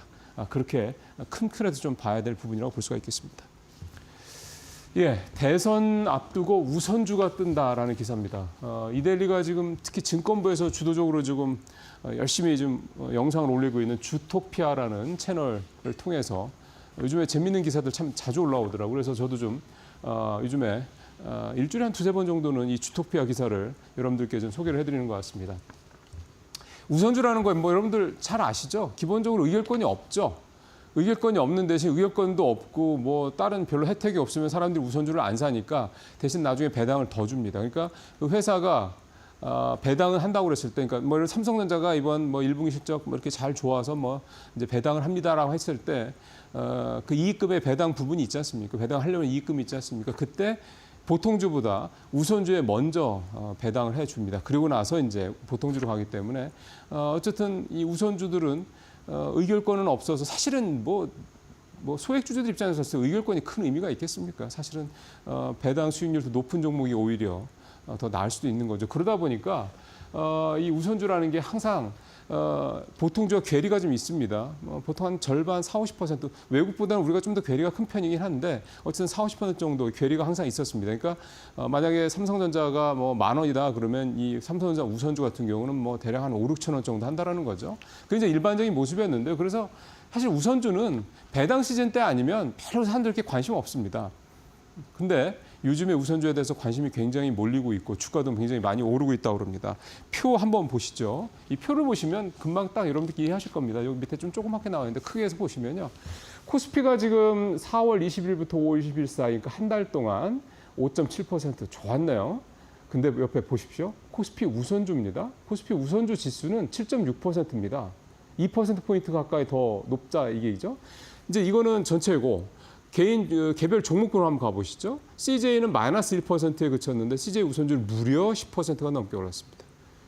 뭐 이게 일반적일 수는 없는데 어쨌든 CJ는 특히나 더 우선주가 많이 올랐죠. LG생활건강도 5%포인트 가까이 차이가 나고요. 현대차 같은 경우도 이 현대차는 우선주가 여러 개인데 이 세 우선주와 모두 4%포인트 전후 이상 뭐 이렇게 이 수익률 차이가 좀 나고 있습니다. 그러니까 이렇게 우선주가 이런 정도가 되면 뭐가 있나 싶은 생각이 좀 들 겁니다. 이렇게 우선주가 최근에 급등세를 보이고 있는 이유, 그러니까 보통주에 비해서 이렇게 주가가 뭐 심지어 저렇게 10배 가까이 더 높은 이유는 정책 계절이 왔기 때문입니다. 지금 앞서 잠깐 주주환원 정책 관련해서 제가 일부 말씀을 드리긴 했습니다만 지금 이게 민주당 이재명 후보만 얘기하는 게 아니고요. 국힘도 그렇고요. 이게 지금 대선 주자들 중에 상당수들이 결국 우리나라 시장을 활성화시키기 위해서는 주주 배당을 더 적극적으로 하고 주주 환원을 더 적극적으로 하고 이렇게 가야 된다고 얘기를 하고 있지 않습니까? 그러면 여기서 이제 주주 환원 정책은 자사주 소거한다는 말씀을 드렸고 그다음에 이제 주주 배당 이게 굉장히 중요한 건데 우리나라 배당 이게 좀 약하죠. 아마 특히 외국 투자자들이 많이 지적하는 계속해서 지난 수십 년 동안 지적하는 게 한국은 배당이 너무 짜다 뭐 이런 얘기일 텐데요. 요즘에 우리도 이제 그 배당주 투자하시는 분들이 꽤 많아지시면서 이제 고령자들이 이제 늘어나기 때문이라고 봐야 될 것 같은데 이 배당주에 대한 관심은 많은데 여전히 우리나라에서 배당을 열심히 하고 굉장히 잘하고 그다음에 꾸준히 매년 하는 기업들이 아직도 조금 그 증가폭이 크지 않다는 겁니다. 그런 차원에서 정치권에서 계속해서 이번 대선을 기점으로 해가지고 이 국내의 배당을 더 적극적으로 추진한 정책들을 펼치자 이제 이런 얘기들이 나오고 있는 거고 그렇게 된다고 하면 그래서 정권이 바뀌게 되면 그래서 배당을 기업들도 할 수밖에 없는 식으로 제도가 마련이 된다고 하면 결국은 배당을 더 많이 받고 하는 이 우선주가 더 수혜를 받지 않겠느냐 이런 어떤 로직이 형성이 되는 거죠. 그래서 이렇게 주가가 우선주들이 오르고 있는 거고요. 실제로 제가 먼저 뉴스브리핑에서 몇 번 말씀드리긴 했었는데 민주당 이소영 의원 같은 경우는 그 배당금 분리과세 이 법안 발의했다고 말씀드리지 않았습니까? 그러니까 이 좀 있는 사람들이 또는 있는 기업들 대주주의 오너 지분이 좀 많이 있는 기업들이 특히 더 그렇겠죠. 배당을 좀 적절히 하고 싶어도 세금이 많아지니까 이를테면 2천만 원 넘으면 이제 다 합산과세가 돼버리지 않습니까? 그러니까 그거에 대한 부담 때문에 배당을 이렇게 많이 하거나 또 많이 받는 부분에 대해서 좀 부담스러웠던 겁니다. 근데 이제 그걸 분리과세를 하게 되면 배당금을 얼마를 받든 간에 전체 그 어떤 투자이익이나 이런 자산이익이 다 합산이 되지 않기 때문에 이제 배당을 더 많이 받는 주식에 대한 투자 수요도 늘어날 수가 있고 또 대주들 입장에서 봤을 때도 배당금을 많이 줘 자기도 배당금을 받아야 되니까 그런 부분들에서 이제 벽이 사라진다는 거죠. 이런 식으로 간다고 그러면 이제 우리도 배당을 좀 꽤 많이 하는 그런 어떤 풍토가 만들 수 있지 않겠냐 기대가 되는데요. 근데 사실 배당은 남는 돈으로 해야지 빚져서 배당을 할 수는 없지 않습니까? 결국은 우리 기업들의 이 이익을 창출하는 능력, 성장이 계속해서 돼야 된다. 이게 사실은 전제 조건이다 말씀드릴 수가 있겠습니다. 자, 오늘 세 번째는 그룹주 얘기 좀 오랜만에 또 해보겠습니다. 요즘에 제일 잘 나가는 그룹 어딘지 여러분들 아마 대부분 다 동의하실 겁니다. 한화그룹이죠. 올 들어서 하나그룹의 계열사들을 담은 하나 에어로스페이스, 하나 시스템, 하나 오션 같은 하나그룹사들의 그를 담은 ETF 상품 이게 100%가 넘게 연초 이후에 작년부터가 아니라 연초 이후에 주가가 이렇게 올랐다고 합니다. 보시죠. 마침 또 하나 투자 증권에서 만들 거기도 했습니다. 이 플러스라는 이제 브랜드가 하나 투신운용에서 만드는 ETF 상품인데 104.3%. ETF가 연초 이후에 지금 불과 한 5개월 된 거지 않습니까? 5개월도 채 안 된 건데 100%를 냈다. 야, 참 이런 거는 저도 처음 보는 것 같습니다. 그리고 이게 얼마나 대단한 거는요. 옆에 있는 다른 그룹주들의 이 ETF 수익률과 비교를 하면 됩니다. 현대차그룹은 7.9%, 삼성그룹 6.3%, LG그룹은 아예 마이너스고요. 포스코도 역시 1.7%로 거의 늘어나질 않았습니다. 그러니까 올해 지금 코스피와 코스닥 수익률이 비교적 좀 괜찮게 한 5, 6% 전후로 이렇게 가고 있는 상황에서 봤을 때 이 그룹주들 너무 부진한 거죠. 한화가 좋은 이유는 한화 오션, 그다음에 한화 에어로스페이스, 한화 시스템 같은 이런 한화의 주력 계열사들의 주가가 2배 이상 오르는 기업들이 많기 때문입니다. 한화 에어로스페이스가 보니까 한화 에어로스페이스가 오늘 전체적으로 104%가 올랐고 100% 훨씬 다 넘었죠. 하나 오션도 그렇고요. 그러니까 이렇게 방산주, 조선주 중에서도 이렇게 주가가 특히나 더 올랐던 기업들이 종목들이 계열사로 있다 보니까 주가가 이렇게 더 오를 수밖에 없는 거고 반면에 이제 LG와 포스코는 여러분들 잘 아시겠죠. 공통점이 있죠. 2차 전지를 현재 그룹의 주력 사업으로 좀 계속해서 키우고 있는 두 회사입니다. 근데 LG 에너지 솔루션, LG 화학 두 회사 정말 요즘 어렵죠. 포스코도 포스코 홀딩스도 그렇습니다만 포스코 퓨체인과 같은 포스코의 2차 전지 관련 계열사들까지 다 역시 좋지는 않습니다. 주가가 한 30-40% 정도씩 대부분 다 여전히 연초 이후에 하락한 상황인데 작년에 떨어진 것까지 감안하면 이제 고점 대비 거의 8분의 1 토막, 9분의 1 토막까지 난 거니까 사실 이 2차 전지 쪽으로 계속해서 유상증자하고 그다음에 회사채 발행하고 밖에서 대출받고 이런 방식으로 좀 계속해서 버텨가고 있는 상황에서 정말 어려울 수밖에 없습니다. 근데 이런 상황이 그렇게 금방 끝날 것 같지도 않지 않습니까? 이데일리 기사 보시면 더 잘 아시겠습니다만 2차 전지와 관련돼서 지금 별로 좋은 재료들이 나오지 않고 있습니다. 실적도 그렇고요. 걱정입니다. 어쨌든 이 분위기는 조금 더 갈 가능성이 높다 이렇게 봐야 될 것 같습니다. 배터리 얘기 하나만 좀 더 하겠습니다. 이렇게 좀 앞서 말씀대로 배터리 회사들 주가도 안 좋고 업황도 별로 안 좋고 그다음에 뭐 지금 미국에서 ILA 감세 법안 통과를 시키기 위해서 공화당 의원들이 좀 ILA의 각종 보조금이라든가 이런 혜택들을 더 폐지하거나 아니면 더 빨리 없애거나 이런 식으로 좀 하겠다고 하는 판이니까 별로 좋지는 않은데, 근데 제목에서 보시는 것처럼 자사주를 사들이는 임원들이 좀 늘고 있습니다. 한번 표로 한번 보시죠. 지금 이제 대표적으로 LNF하고 삼성 SDI 임원들 얘기를 할 건데요. 지금 LNF의 그 허재홍 이사회 의장이 최근에 한 1,500여 주, 한 1억 정도 됩니다. 이거를 자사주를 샀고, 그다음 삼성 SDI 임원들도 박진 부사장 등을 비롯해서 몇 분이 1억여 원 가까이 자사주를 매입을 했습니다. 근데 지금 보시는 것처럼 주가는 LNF도 30% 가까이, SDI는 32%가 넘게 좀 떨어진 그런 상태죠.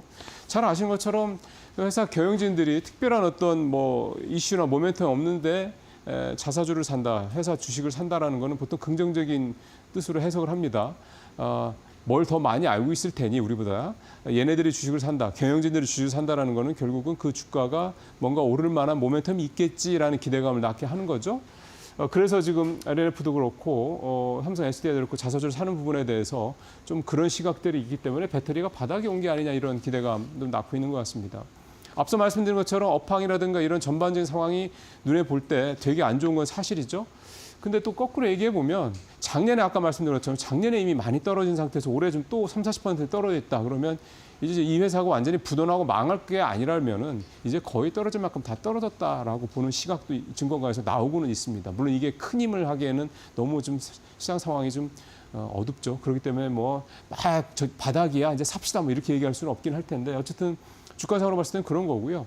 조금씩 유럽에서 자동차 판매가 늘어난다든가 조금씩 미묘한 그런 변화도 좀 있다라는 걸 감안하면서 지금 뭐 2차 전지를 들어가거나 이럴 때라기보다는 업황이 조금씩 개선되는지 여부 그런 시그널들을 조금 더 모아갈 필요가 있을 때가 아니냐 생각을 좀 해봅니다. 뉴스 브리핑 마치겠습니다.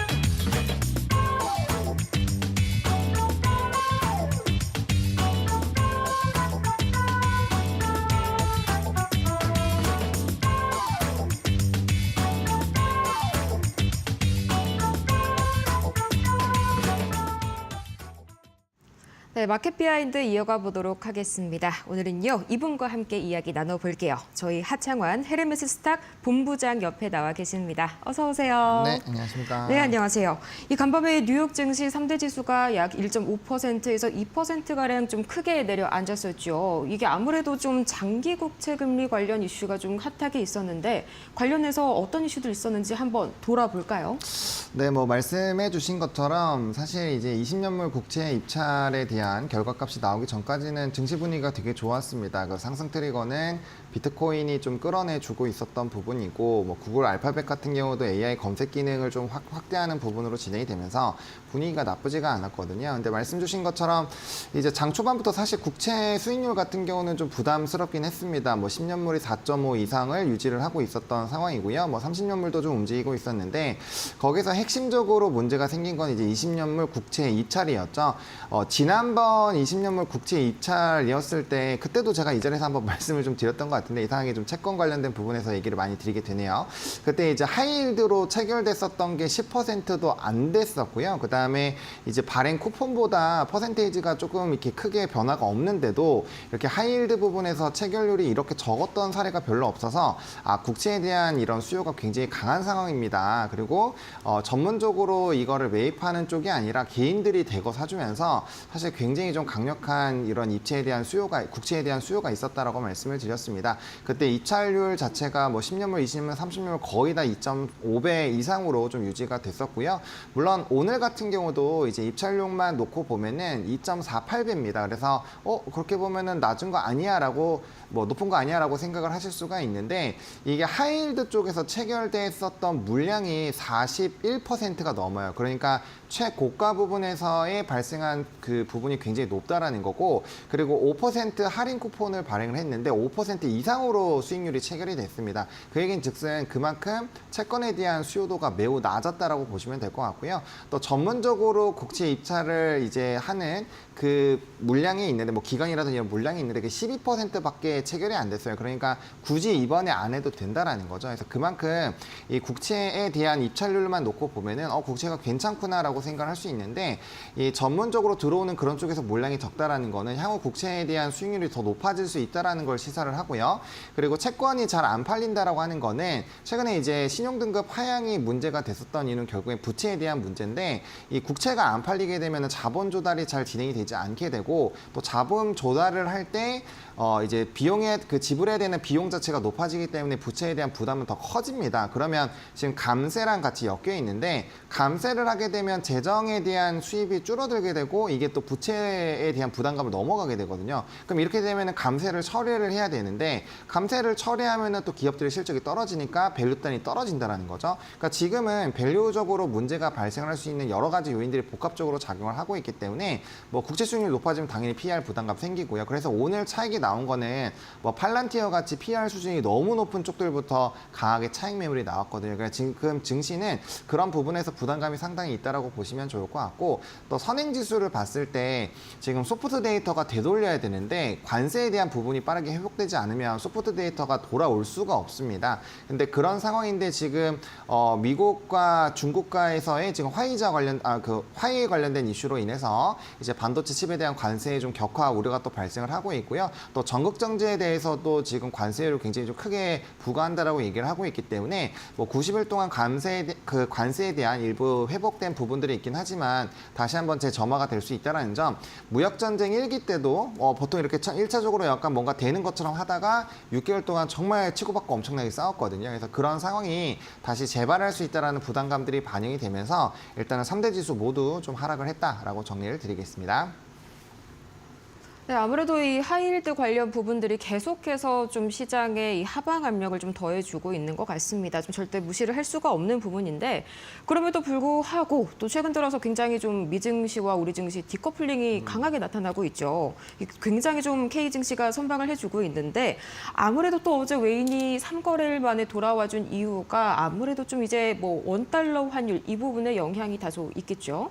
그렇죠. 이제 워낙 강세에 대한 스토리가 좀 얘기가 나오고 있는데요.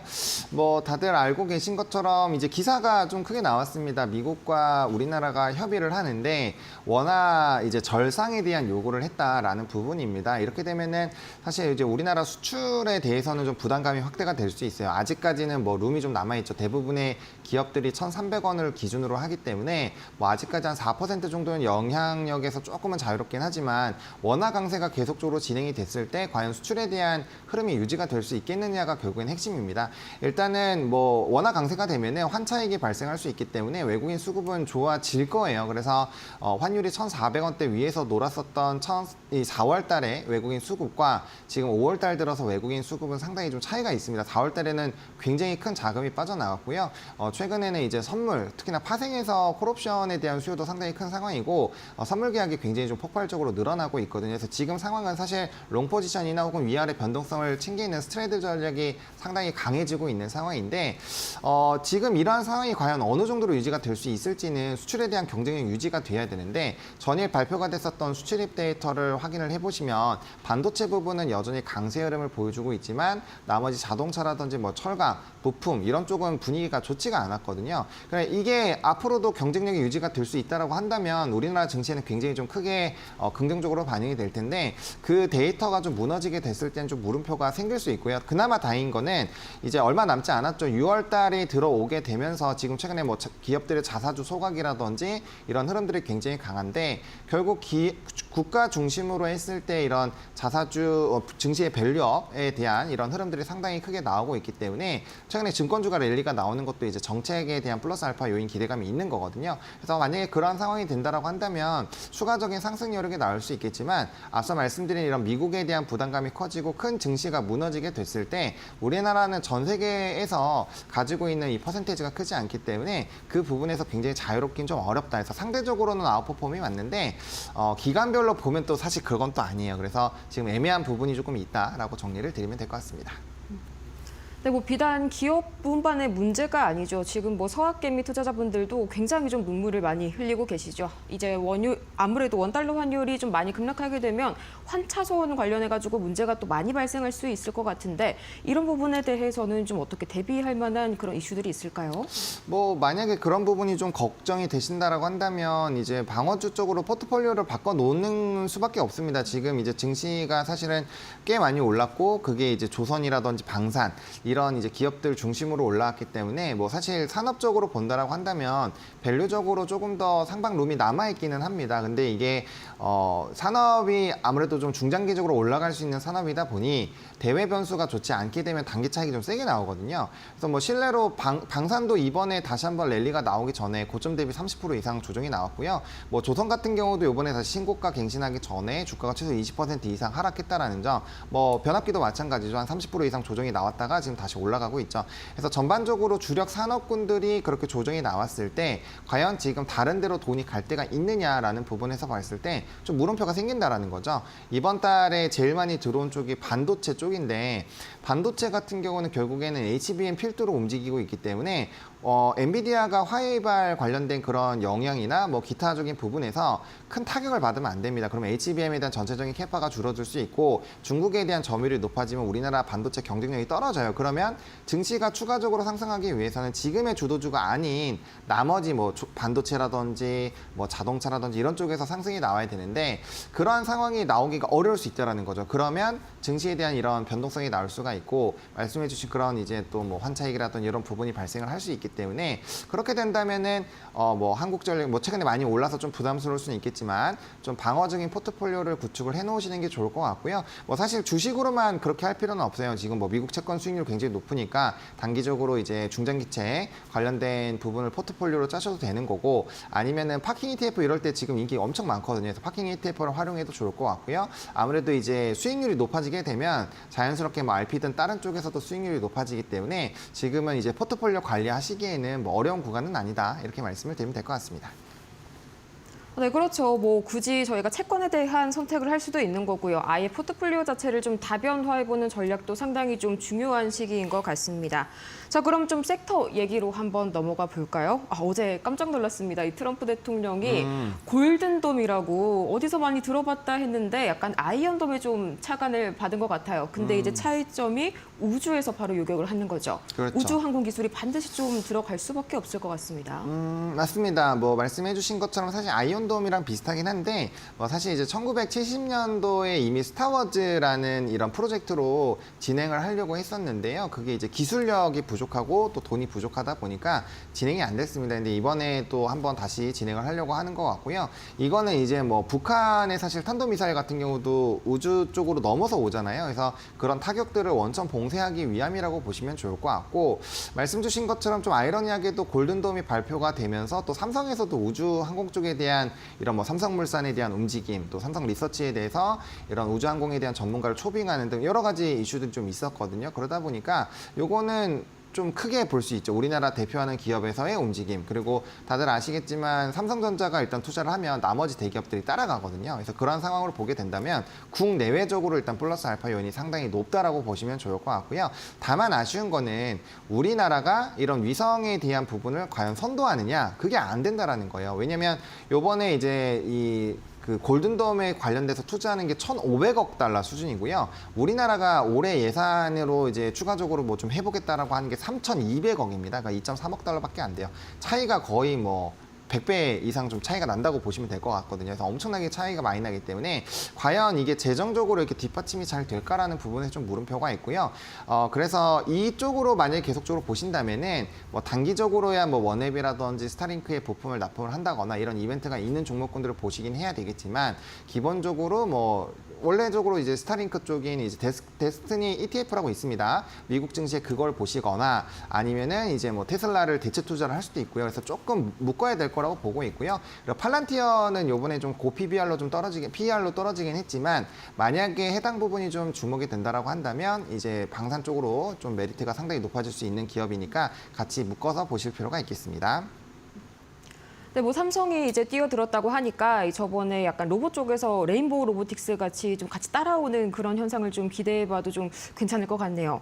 자, 근데 또 조선주가 뭐 고공행진을 계속해서 이어가고 있습니다. 어제만 하더라도 이 HD 현대 조선사들 쪽에서 이슈가 상당히 크게 나왔었죠. 뭐 4월 매출액이 상당히 좀 많이 나왔는데 앞으로도 추가적인 상승 너무 좀 약간 고점 밸류 부담이 심하지 않나요?